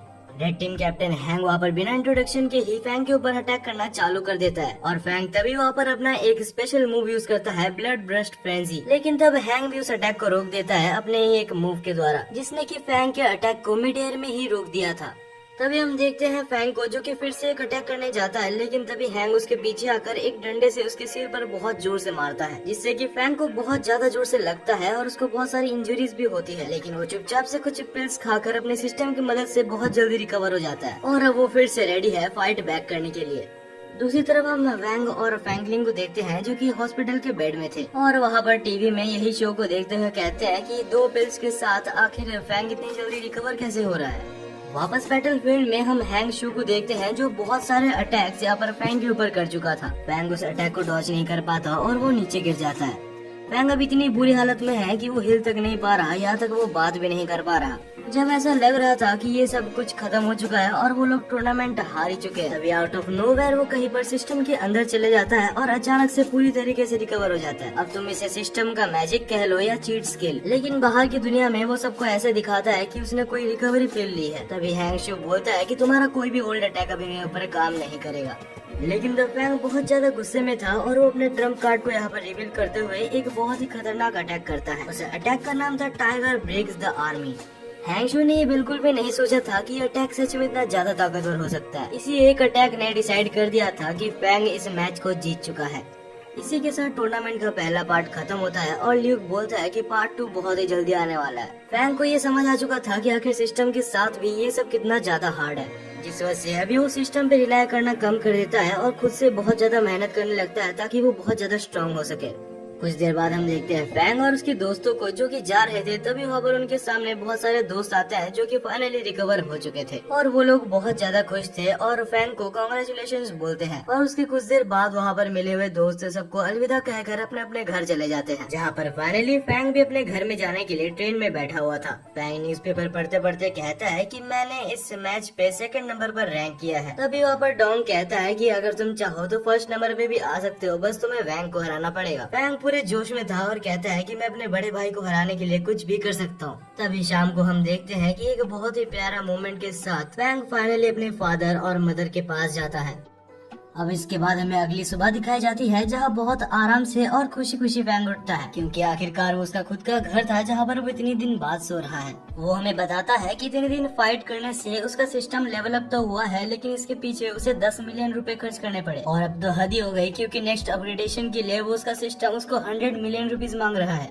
जैसे ही फैंग बाहर आता है तो वहाँ पर अचानक से एक ब्लैक गाड़ी आकर रुकती है, जहाँ से एक ऑफिसर निकल कर उसको बोलता है, सर फैंग पिंग, आपके लिए एक बहुत ही बड़ा ऑफर है कि आपने इतना अच्छा खेला और मॉड इंस्टीट्यूट का नाम रोशन किया है, तो उनकी तरफ से हम आपको एक नया घर गिफ्ट करना चाहते हैं। फैंग तो ये सुनकर अलग ही शौक में था और सोचा था, अरे वाह, ये तो बहुत बढ़िया बात है। वो सारे फॉर्मेलिटीज पूरा करता है और ये अश्योर करता है कि ये एक लीगल वे में हो रहा है। और इसके बाद फाइनली फैंग अपने डैड और अपने मदर और साथ ही अपने छोटे सिस्टर को भी अपने नए घर में ले जाता है। वो नया घर सच में इतना बड़ा और इतना अच्छा था कि उसको देखकर उसके मॉम एंड डैड को तो ये विश्वास ही नहीं हो रहा था। लेकिन फिर फैंग बोलता है कि चिंता मत करो, ये बिल्कुल लीगल वे से मिला हुआ है। और ये सुनने के बाद सबसे पहले तो उसकी छोटी बहन अपना रूम सेलेक्ट करने के लिए चली जाती है। इसके कुछ ही दिन बाद ही न्यू ईयर भी आ चुका था, जहाँ सब लोग न्यू ईयर सेलिब्रेट कर रहे थे। फैंग भी अपने दोस्तों के साथ बैठा था और बोल रहा था कि मैं 2nd रैंक पे आया था। तभी फैंग को एक दोस्त का कॉल आता है, जो कि उसका पुराना दोस्त था, जो कि उसे एक फैमिली डिनर पर इनवाइट कर रहा था। फैंग अपने दोस्तों का चेहरा देख के कहता है, चिंता मत करो, मैं तुम लोग को भी साथ लेके चलूंगा। और कुछ देर बाद फैंग और उसके दोस्त वहाँ पर पहुँच जाते हैं, जहाँ पर उन्हें बुलाया गया था। वहाँ का एंट्रेंस देख के लग रहा था कि ये कुछ अलग सा ही जगह है। बेसिकली वहाँ का जो ऑरा था वो थोड़ा सा डिस्टर्बिंग था। तभी अचानक पास में से एक लड़का गुजरता है, जिसके अंदर बहुत ज्यादा ईगो था। नहीं पता क्यों, लेकिन उस लड़के ने यहाँ पर फैंग और उसके दोस्तों को कुछ न कुछ बोल के तो गया था। और तभी फाइनली वहाँ पर वैंग आ जाता है, जो कि आके फैंग को कहता है, बहुत बढ़िया, तुमने बहुत ही अच्छा खेला और तुम्हारा यहाँ पर स्वागत है। वैंग कहता है, तुम्हें नहीं पता होगा, लेकिन इस एकेडमी के स्टूडेंट्स काफी ज्यादा घमंडी हैं। और वैसे भी मैं तुमसे यही बोलने वाला था कि फैंग, तुमने जैसे परफॉर्मेंस अपने उस मॉड एकेडमी में दिखाई थी, वैसे ही मैं तुम्हें कुछ रिक्वेस्ट करना चाहता हूँ, तुम यहाँ पर भी कुछ स्टूडेंट्स को अपनी औकात दिखा दो। लेकिन फैंग का टूर्नामेंट तो अभी अभी खत्म हुआ था, जिस वजह से वो उसको मना करने की कोशिश करता है कि नहीं, मुझे लड़ाई तो नहीं करनी। लेकिन वैंग कहता है, चिंता मत करो, तुम्हें फ्री में लड़ाई नहीं करनी होगी, इसके बदले तुम्हें कुछ हाई एंड के ब्लड रिफाइनिंग पिल्स भी मिलेंगे। फैंग कुछ देर सोचता है और सोचता है कि अगर मुझे कुछ ब्लड रिफाइनिंग पिल्स मिल जाए तो मेरा खर्च कम हो जाएगा। और फाइनली थोड़ा सा सोच लेने के बाद वो मान जाता है। और इसके बाद फैंग अपने दोस्तों के साथ और वैंग के साथ एकेडमी के अंदर जाता है और सीधा प्रिंसिपल के साथ बात करता है। फैंग ने उसके प्रिंसिपल के सामने एक प्रपोजल रखा था। वो कहता है कि मैं मॉड एकेडमी से हूँ और मैं अगर चाहूँ तो आपके स्टूडेंट्स को हरा सकता हूँ। मैं चाहता हूँ कि मैं आपके स्टूडेंट्स से लड़ूं और जो स्टूडेंट्स बिल्कुल बेकार हो आप उनको इस एकेडमी से निकाल दो, क्योंकि वो स्टूडेंट्स सिर्फ मजे के लिए और अपना टाइम पास करने के लिए यहाँ पर आए हैं। और उनसे बढ़िया आप अपने ब्लड रिफाइनिंग पिल्स और जितने भी एसेंशियल आइटम्स हैं उन बच्चों के ऊपर यूज करो, जो कि सच में मार्शल आर्ट्स को सीखना चाहते हैं और उनके ऊपर इंटरेस्टेड है। तब हम प्रिंसिपल को देखते हैं, जो कि बोलती है, ठीक है, मुझे तुम्हारी ये चीज मंजूर है। इसके बाद ही हम वैंग को देखते हैं, जो कि एकेडमी के अंदर था और कहता है, हम लोग अभी एक फाइट ऑर्गेनाइज करने वाले हैं। इस फाइट के दौरान तुम लोग धीरे धीरे एलिमिनेट होते रहोगे और जो आखिर में बचेगा वही इस स्कूल का किंग होगा। और जैसे कि हमें पता है नैंगो एकेडमी यानी कि इस एकेडमी के बच्चों के अंदर बहुत ज्यादा ईगो है, तो वो लोग भी कहते हैं ठीक है हम भी देखते हैं कि आखिर कौन सा एकेडमी हमें हराता है। हम देखते हैं इसके बाद ही फाइट चालू हो जाता है जहाँ एक बंदा मॉड एकेडमी से था और एक बंदा नैंगो एकेडमी से था। लेकिन सच कहा जाए तो ये फाइट बिल्कुल एक तरफा था, क्योंकि वैंग का जो दोस्त था वो भी करीबन वैंग के लेवल में ही था, जिस वजह से वो आराम से उसको हरा देता है। वो उसको एक मार्शल आर्टिस्ट के मैजिक की मदद से रोप बनाता है और पकड़ के उसको नीचे ही हरा देता है। अब अगर वो चाहता तो सेकंड राउंड के लिए जा सकता था, लेकिन वो फिर बैक कर जाता है और बोलता है कि फैंग को जाने देते हैं। और तभी हम देखते हैं हमारे फैंग को जो कि स्टेज में आता है और कहता है देखो किसकी हिम्मत है मेरे से लड़ने के लिए। फैंग ये सब जानबूझ के कर रहा था ताकि उनको भी लगे कि फैंग के अंदर भी थोड़ा ईगो है। तभी फैंग से लड़ने के लिए एक लड़की आती है जिसका नाम बहुत ही ज्यादा अजीब था। फैंग उसका नाम का मजाक उड़ाते हुए कहता है कि तुम्हारा नाम तो सच में बहुत बेकार है। और अब उस लड़की के अंदर ईगो आ जाता है जिससे कि वो उसके ऊपर अटैक करना चालू कर देती है। लेकिन हमारा फैंग तो उसे इजीली डॉज कर रहा था और साथ ही में उसके मजे भी ले रहा था और टाइम पास ना करके वो उसे एक ही हिट में हरा देता है। अब थर्ड राउंड के लिए यहाँ पर एक ग्रे हेयर वाला बंदा आता है जो कि यहाँ पर कुछ बोलने वाला था, लेकिन उससे पहले ही फैंग उसको एक ही हिट में हरा देता है और उसके बाद कहता है कि छोटे बच्चों के लिए यहाँ पर कोई भी जगह नहीं। और तब हम क्राउड को देखते हैं जो कि यहाँ पर फैंग के ऊपर बहुत ज्यादा गुस्सा थी। तभी वहाँ पर फोर्थ राउंड के लिए एक और मार्शल आर्टिस्ट आता है और उसके आते साथ उसके फ्लेम्स और उसके ऑरा महसूस हो रहे थे। फैंग कहता है कि इसे कहते हैं अपोनेंट, अब मेरे को लड़ने में मजा आने वाला है। फैंग अपने वेपन को साइड में फेंक देता है और बोलता है कि मैं भी खाली हाथों से लड़ूंगा। लेकिन बहुत सारे पंचेस मारने के बाद भी फैंग के हाथ बहुत ज्यादा ब्लीड करने लगते हैं और दर्द भी करते हैं, लेकिन उसके ओपोनेंट के हाथ मेजरली कुछ भी नहीं होता। और क्योंकि फैंग मजे मजे में लड़ रहा था और अपनी पावर को यूज नहीं कर रहा था, जिस वजह से इसका एक बहुत ही बड़ा डिसएडवांटेज उसको होता है, क्योंकि फैंग के ओपोनेंट ने उसका सबसे ज्यादा डेंजरस अटैक एक बहुत ही ज्यादा सही टाइम पे कर दिया था और फैंग के पास वहाँ से बच के भागने का कोई भी मौका भी नहीं था। और वो अटैक लग जाने के बाद फैंग बिल्कुल जल जाता है। अभी वो इतना ज्यादा कमजोर हो चुका है कि वो उठ भी नहीं पा रहा था, लेकिन फिर भी वो जैसे तैसे उठता है और अपनी पूरी ताकत से अपने फिस्ट की मदद से वो दोनों एक दूसरे से लड़ने लगते हैं। आखिर में वो लोग अपना पूरा एनर्जी लगाकर भी पंच करते हैं, लेकिन तब हम देखते हैं कि जो फैंग का पूरा एनर्जी था वो खत्म हो चुका था और फैंग हारना एफर्ट नहीं कर सकता, क्योंकि उसके मास्टर वैंग ने उसे जीतने के लिए बोला है। तब फैंग अपने सिर की मदद से उसके ऊपर हमला करता है और तब तक हमला करता है जब तक कि वो हार नहीं मान जाता। अब हम देखते हैं फैंग अपने कंट्रोल से निकल चुका था और उसको मार मार के उसको हरा देता है। और ये लड़ाई देखने के बाद तो वैंग खुद भी बहुत ज्यादा हैरान था। तब वैंग फैंग को रुकता है और स्टेज में जाके कहता है अगर किसी के अंदर हिम्मत है तो वो अभी भी फैंग को चैलेंज कर सकता है। लेकिन फैंग की पागलपंती देखने के बाद वहाँ पर कोई भी नहीं जाना चाहता, जिसको देखकर वैंग कहता है अगर तुम्हारे अंदर बस इतना ही हिम्मत थी तो तुम लोग इतना ईगो किस बात का दिखा रहे थे। और फाइनली उस एकेडमी के बच्चों को समझ आता है कि उन्हें अभी भी बहुत कुछ सीखना है। इसके अगले दिन हम देखते हैं फैंग को जो कि चल रहा था, जहाँ अचानक से टीचर लू उसको बोलती है कि तुम्हारे साथ मुझे एक बहुत ही जरूरी काम है, याद से मेरे ऑफिस में आ जाना। फैंग को समझ नहीं आता कि आखिर टीचर लू को उसके साथ क्या काम होगा, लेकिन जैसे ही वो एकेडमी के अंदर एंटर करता है तो वो तभी यहाँ पर फैंगलिंग को देखता है जो कि एक बंदे को पीट रहा था। बेसिकली ये एक टेस्ट मैच चल रहा था अपने पावर को टेस्ट करने के लिए। तभी फैंगलिंग कहता है तो फैंग तुम्हें भी मुझे पीटना है क्या, तुम इधर आ सकते हो। लेकिन तभी टीचर लू उसको एक ही मुक्के में उड़ा देती है। और इसके बाद हम फैंग को देखते हैं जो टीचर लू के साथ जा रहा था, जहाँ पर टीचर लू उसे कुछ इम्पोर्टेंट चीजें बताती है। ये जगह हमने ब्रेक थ्रू के लिए बनाई है। और सबसे बड़ी बात मैं तुम्हें ये बताना चाहती हूँ कि एक थर्ड लेवल का मार्शल आर्टिस्ट, जैसे कि तुमने अभी फैंगलिंग को देखा कि वो थर्ड लेवल का मार्शल आर्टिस्ट है और वो इतना ज्यादा स्ट्रांग है कि अगर वो चाहे तो मिड लेवल के 10 मार्शल आर्टिस्ट को एक साथ संभाल सकता है। और मेरे को जितना पता है तुम अभी थर्ड लेवल में पहुंचने के लिए थोड़े से ही दूर हो, तो हमने यहाँ पर एक कंसंट्रेशन कैंप बनाया है। अगर तुम चाहो तो वहाँ पर जाकर ब्रेक थ्रू कर सकते हो। लेकिन जब फैंग वहाँ पर जाके उस जगह का प्राइस पूछता है तो वो प्राइस सुन के वो बिल्कुल ही चौंक जाता है, लेकिन फिर भी वो राजी हो जाता है वहाँ पर ब्रेक थ्रू करने के लिए, क्योंकि उसके पास कोई और ऑप्शन नहीं था। जब फैंग जाकर चेम्बर के अंदर बैठ के मेडिटेशन करता है तब हम देखते हैं कि वहाँ पर कुछ ब्लू पार्टिकल्स उड़ते हैं जो कि उसके मेडिटेशन को 100x तक गुना कर देते हैं। और तब फैंग अपने माना चैनल्स को एक साथ मेडिटेट कर उन सबको जोड़ता है, जिससे कि वो थर्ड लेवल पर पहुंच जाता है। और थर्ड लेवल पर पहुंच जाने के बाद वो फाइनली इतना ज्यादा खुश होता है कि वो टीचर लू को थर्ड लेवल के कुछ ब्लड मास्टरिंग पिंस मांगने लगता है, लेकिन टीचर लू तो उसको इग्नोर करके वहाँ से चली जाती है। और इसके बाद ये हम मॉड यूनिवर्सिटी के प्रिंसिपल को देखते हैं जो कह रहे थे कि अभी टाइम आ चुका है। गवर्नमेंट की तरफ से ये ऑर्डर आया है कि हम कुछ बच्चों को डंजन में भेजें, लेकिन वहाँ पर दूसरे टीचर इस बारे में बहुत ज्यादा डाउट करते हैं और कहते हैं कि ये बहुत ही ज्यादा डेंजरस हो सकता है, क्योंकि हमें नहीं पता कि आखिर डंजन्स के अंदर क्या क्या हो सकता है। चाहे हम बच्चों को भेजे या ना भेजे, हमें उनके ऊपर नजर तो रखना ही होगा। डंजन्स के अंदर क्या क्या निकल सकता है उसके लिए हमारी दुनिया बिल्कुल भी तैयार नहीं है। दूसरी तरफ हम फैंग को देखते हैं जो कि एक सीक्रेट ट्रेनिंग में जा रहा था, जो कि बस उन्हीं लोगों के लिए था जो कि 3rd रैंक पर पहुंच चुके हैं। तभी अचानक से वहाँ पर शू आती है जो फैंग को पूछती है, तो फैंग क्या तुमने मेरे टीचर को कहीं पर देखा है? फैंग कहता है नहीं मैंने नहीं देखा। और उसके बाद शू और फैंग दोनों ही अंडरग्राउंड जगह पर चले जाते हैं। जैसे ही वो लोग वहाँ पर पहुँचते हैं तो वहाँ पर ट्रक से 2 जन की डेड बॉडी निकलती है। ये देखकर वो लोग बिल्कुल चौंक गए थे कि आखिर ऐसे कैसे कोई मर सकता है। और ये कैजुअलिटीज डंजन के अंदर ही हुई थी। और जहाँ पर हम शू के टीचर को देखते हैं जिसका हाथ बुरी तरीके से कट चुका होता है। तभी वहाँ पर प्रिंसिपल कहता है कि 6 मार्शल आर्टिस्ट जो बहुत ही ज्यादा हाई लेवल के थे वो बिल्कुल लापता हो चुके हैं। फैंग बिल्कुल अलग ही शौक में था और सोच रहा था आखिर डंजन में ऐसा क्या हो सकता है जो सब लोग मारे जा रहे हैं। कुछ देर बाद वो लोग उनका फ्यूनरल करते हैं, जहाँ पर वो लोग एक अच्छे काम के लिए मारे गए थे। वो लोग मारे गए थे, उनके दोस्त और फैमिली मेंबर्स वहाँ पर रो भी रहे थे। दूसरे ही दिन सुबह हमें उसी टीचर को दिखाया जाता है जो कि सारे स्टूडेंट्स को समझा रहे थे कि आखिर डंजन्स के अंदर क्या क्या था। टीचर कहती है कि ये डंजन का कॉन्सेप्ट करीबन 800 साल पहले आया था, जहाँ एक बहुत ही बड़ा अर्थक्वेक की मदद से डंजन का गेट ओपन हो गया था।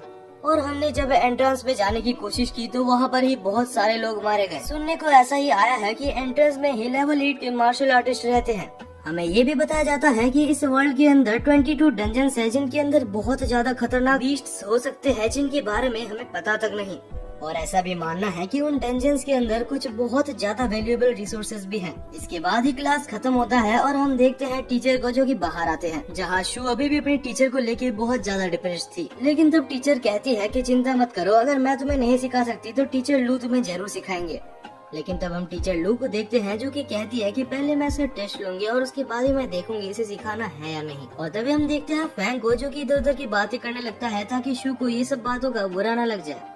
तब हम टीचर लू को देखते हैं जो फैंग को एक स्क्रोल देती है और कहती है कि जब तुम नीचे जाओगे डंजन के पास तुम्हें एक ओल्ड मैन मिलेगा जिसके व्हाइट हेयर्स होंगे, उसको ये स्क्रोल दे देना। और हाँ, उसको ये कहना मत भूलना कि तुम्हारे बच्चे अभी भी तुमसे प्यार करते हैं। और अगले ही सीन में हम देखते हैं फैंग को जो कि एक स्टोर में गया था और उससे बोलता है कि मुझे कुछ हाई लेवल ग्रेड के पिल्स दे दो। कुछ हाई लेवल ग्रेड के पिल्स खरीद लेने के बाद अब वो लोग फाइनली रेडी थे डंजन में जाने के लिए। और अब फाइनली वही दिन था जहाँ पर वो लोग फाइनली डंजन में रेड के लिए जाने वाले थे।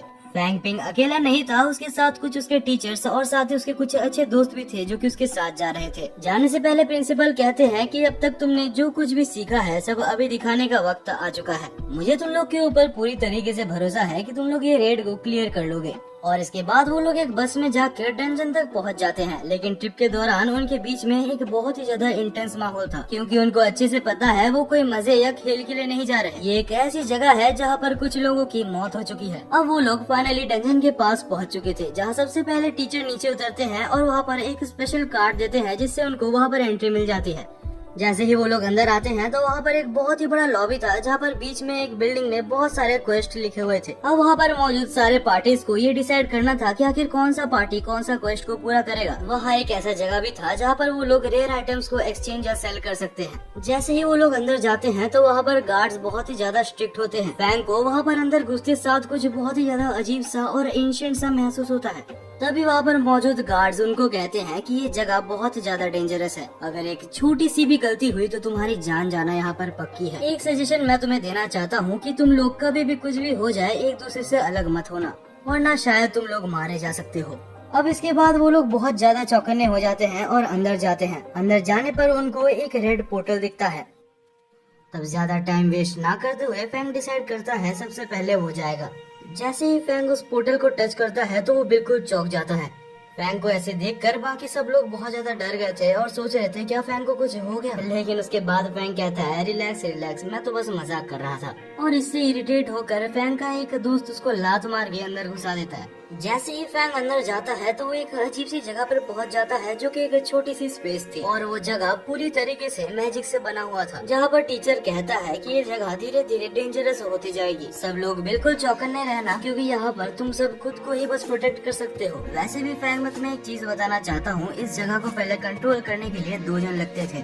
थोड़ा और आगे जाने के बाद वहाँ पर उनका गाइड उनको मिलता है जिनका नाम जनरल बो था। थोड़ा और आगे जाने पर वहाँ पर उनको एक बहुत ही बड़ा सिटी टाइप का दिखता है, जहाँ जनरल बो सबको कहते हैं कि ये पहले एक बहुत ही पीसफुल जगह हुआ करता था, लेकिन जब से दुश्मनों ने हमला करना चालू किया है ये जगह बहुत ज्यादा खतरनाक हो चुकी है। अगर देखा जाए तो पिछले साल ही ये जगह पर हमला करीबन 6 गुना हो चुके हैं। इसके बाद ही हम एक और ओल्ड मैन को देखते हैं जो कि उन जगह को सबसे पहले सबको इंट्रोड्यूस करवाता है। वो कहता है ये जगह तुम्हें पहले जानना बहुत जरूरी है। ये जगह तो इतनी ज्यादा खतरनाक है कि अगर यहाँ पर कोई मारा जाता है तो उसको दफनाने का जगह तक नहीं है। तभी हम टीचर को देखते हैं जो कहता है कि अभी फैंग तुम्हें थोड़ा सा आगे खुद ही जाना होगा। फैंग तो बिल्कुल ही चौंक जाता है और कहता है ये आप क्या बोल रहे हैं टीचर। लेकिन तब टीचर कहते हैं कि तुम हमारे जनरेशन के सबसे ज्यादा स्ट्रॉन्गेस्ट स्टूडेंट हो और तुमने मुझे ये भी बताया था कि तुम्हें वैंग जैसा बनना है। तो मैं तुम्हें बता दूं कि वैंग ने भी एक बार डंजन में बिल्कुल अकेले जाकर 5 लेवल के मॉन्स्टर्स को भी हराया है, तो तुम्हें थोड़ा सा खतरा तो उठाना ही होगा।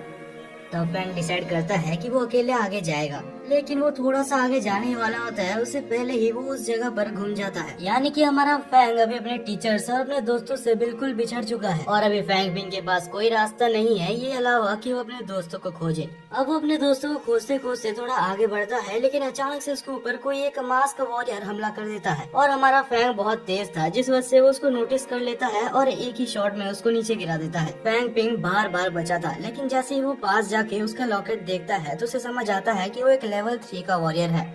अचानक से फैंग को कुछ आवाज आता है और वो झाड़ियों में छुप जाता है। फैंग छुप के देख रहा था कि वहाँ पर और भी मास्क वाले वॉरियर्स आ चुके थे जो कि अपने साथी को मारा हुआ देख बहुत ज्यादा गुस्सा हो गए थे। फैंग झाड़ियों के पीछे से बिल्कुल ज्यादा टेंशन में भर गया था और सोच रहा था कि अगर इन्होंने मुझे खोज लिया तो मैं मुसीबत में पड़ जाऊंगा। और यही होता है क्योंकि वो वॉरियर्स की को सेंस कर सकते थे तो उन्हें पता लग जाता है कि फैंग झाड़ियों के पीछे छुपा है। अब फैंग वहाँ से जितना स्पीड हो सकता है उधर भागता है, लेकिन उसके पीछे वो वॉरियर्स भी पड़ जाते हैं। और ऐसा नहीं कि वो वॉरियर्स बिल्कुल भी कमजोर थे, वो लोग बहुत ही ज्यादा स्ट्रॉन्ग थे। फैंग बस भागे जा रहा था और ये उम्मीद कर रहा था कि उसके दोस्त कुछ न कुछ करके उसको खोज ले।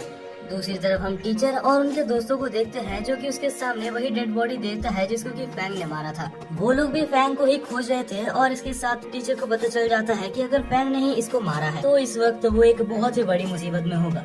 दूसरी तरफ हम फैंग को देखते हैं जो कि अभी भी भागे जा रहा था और एक खुली जगह पर आ जाता है और अचानक से फैंग के सामने एक येलो कलर का शेर टाइप का दिखने वाला बहुत ही बड़ा क्रिएचर आ जाता है। ये पीछे वॉरियर्स कम नहीं थे कि यहाँ पर एक शेर आ चुका है। फैंग को तो लग रहा था बस आज उसका जिंदगी यहीं पर खत्म होने वाला है, लेकिन तभी हम देखते हैं कि वो शेर जो कि वहाँ पर पीछे जितने भी वॉरियर्स थे सबको एक ही बार में हरा के मार देता है। और उसके बाद वो शेर फैंग के पास जाता है और उसको घूरने लगता है मारने के लिए, लेकिन कुछ देर में फैंग रियलाइज करता है कि वो शेर उसको नहीं घूर रहा, वहाँ पर मौजूद उसके एक मैजिकल स्टोन को घूर रहा है। तब फैंग टाइम वेस्ट ना करते हुए अपने पास से उस मैजिकल स्टोन को निकाल के दूर फेंक देता है, जिससे कि वो क्रिएचर भी उसी के पीछे चले जाता है। और टाइम देखते हुए फैंग वहाँ से जितनी स्पीड में भाग सकता है उतनी स्पीड में भागता है। सोच रहा था कि यहाँ के क्रिएचर्स तो काफी बुद्धू हैं, लेकिन तभी अचानक से फैंग के पैर वहाँ पर जम जाते हैं क्योंकि उस शेर टाइप के देखने वाले क्रिएचर ने उसको पकड़ लिया था। और अब वो क्रिएचर फैंग को पकड़ के उसके अंदर से उसकी सारी वाइटल एनर्जी और उसकी सारी की को एब्जॉर्ब करने लगता है, जिससे कि धीरे धीरे फैंग यहाँ पर कमजोर होने लगता है। लेकिन क्योंकि फैंग के पास तो एक सिस्टम है जिस वजह से उसकी जो की थी वो नॉर्मल बंदे से बहुत ज्यादा थी, जिस वजह से वो क्रिएचर भी काफी ज्यादा हैरान था कि ये की आखिर खत्म क्यों नहीं हो रहा।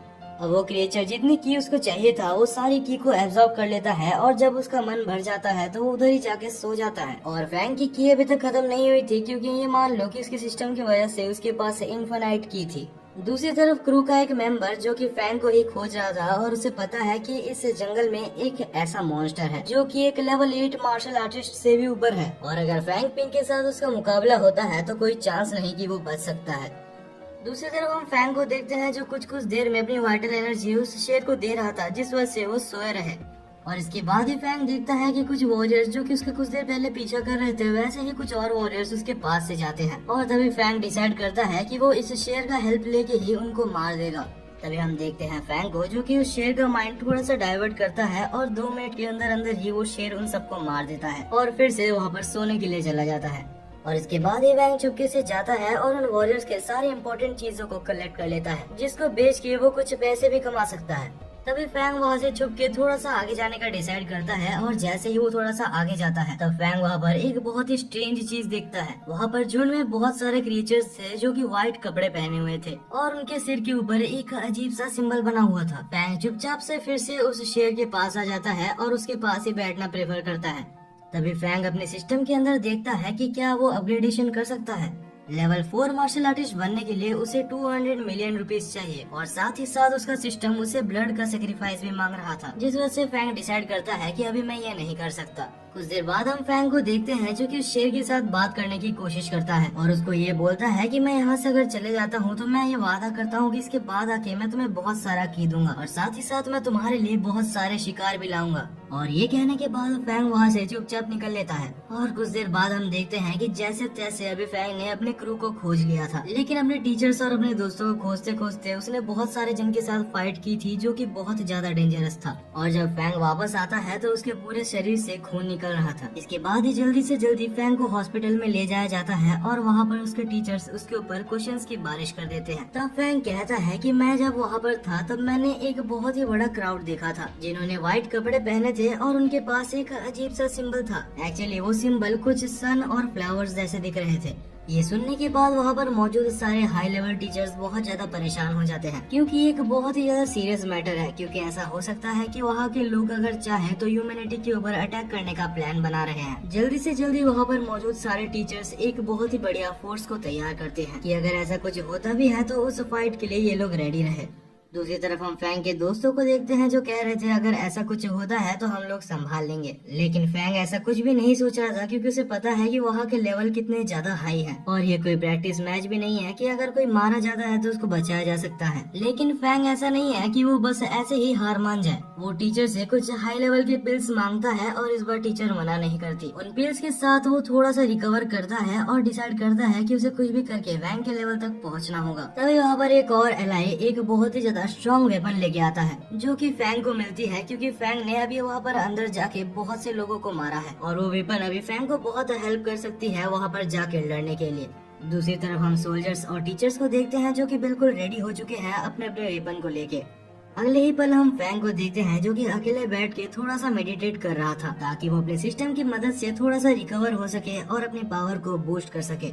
इसके बाद हम फैंग को देखते हैं जो बाहर जाता है जहां उसको फैंगलिंग मिलता है जो कि इस मैच के लिए काफी ज्यादा एक्साइटेड था क्योंकि वो भी लेवल 4 में पहुंचने ही वाला था। अब मैच में जाने से पहले सारे स्टूडेंट्स को लेके समझाया जाता है कि ये एक बहुत ही ज्यादा डेंजरस मिशन होने वाला है जहां सारे स्टूडेंट्स को सोल्जर्स की बात माननी होगी और उनके हिसाब से चलना होगा। और अब फाइनली वो लोग बैटल फील्ड में उतर चुके थे जहाँ सबसे एलाइट टीचर्स ये कंफर्म करते हैं कि अभी तक वो लोगों ने सबसे ज्यादा स्ट्रॉन्गेस्ट वॉरियर्स को नहीं भेजा है। हमारे सामने जो एनिमीज है अभी वो सिर्फ 3rd लेवल या 4th लेवल के ही है। और वहाँ पर मौजूद एलाइट टीचर्स ऑर्डर देते हैं कि चलो फाइट को चालू करते हैं। फाइट चालू होते साथ वहाँ पर ऐसा लग रहा था कि बिल्कुल धरती कांप रही है। फैंग ने और डोंग ने मिलके अपना एक टीम बना लिया था और दोनों मिलके यहाँ पर बहुत अच्छा परफॉर्म कर रहे थे। धीरे धीरे वहाँ पर मौजूद सारे एनिमीज को वो लोग मार रहे थे, लेकिन तभी वहाँ पर एक 5th लेवल का एनिमी आता है जो कि बहुत ज्यादा स्ट्रॉन्ग था। उसके आते साथ मानो की फेवर बिल्कुल ही बदल गया था। फैंग और डोंग ने डिसाइड किया कि वो जाके उसको खत्म करेंगे, लेकिन तभी हम फैंगलिंग को देखते हैं जो बिना कुछ सोचे उसके ऊपर जंप कर देता है और कुछ देर लड़ने के बाद फैंगलिंग अपना बड़ा सा स्वॉर्ड उसके पेट के अंदर घुसा देता है और उसे मार डालता है। अब इस चीज का फायदा उठाते हुए वहाँ पर मौजूद सारे सोल्जर्स उनके ऊपर कैनन को लॉन्च कर देते हैं जिससे कि धीरे धीरे ह्यूमैनिटी की टीम जीतते जा रही थी।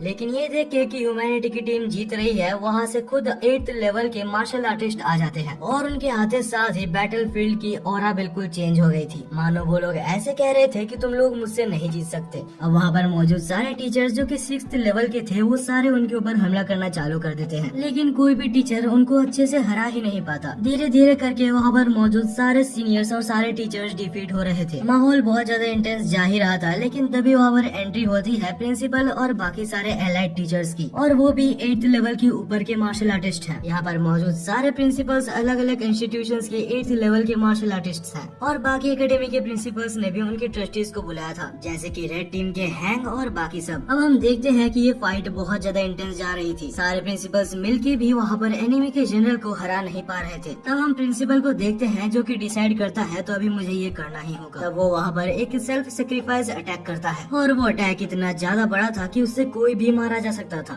जिससे कि वहाँ पर मेन एनिमी टीम का लीडर मारा जाता है। और क्योंकि एनिमी टीम का लीडर ही मारा जा चुका था, तो वहाँ पर मौजूद बाकी एनिमीज का कोई मकसद था ही नहीं, जिस वजह से वहाँ पर मौजूद एनिमीज खुद ही खुद को मार डालते हैं। और ये सब हो जाने के बाद वहाँ पर बिल्कुल सब लोग चुप हो चुके थे। तब वहाँ पर सारे प्रिंसिपल्स कहते हैं कि ह्यूमैनिटी के बेटर के लिए और नेक्स्ट जनरेशन के लिए हमारे प्रिंसिपल ने अपनी जान दी है और हम इस सेक्रीफाइस को कभी भी भूल नहीं सकते। और इसी के साथ हमारा ये सीजन भी यहीं पर खत्म होता है। तो गाइज ये जरूर बताना कि आपको ये एनीमे आखिर कैसा लगा।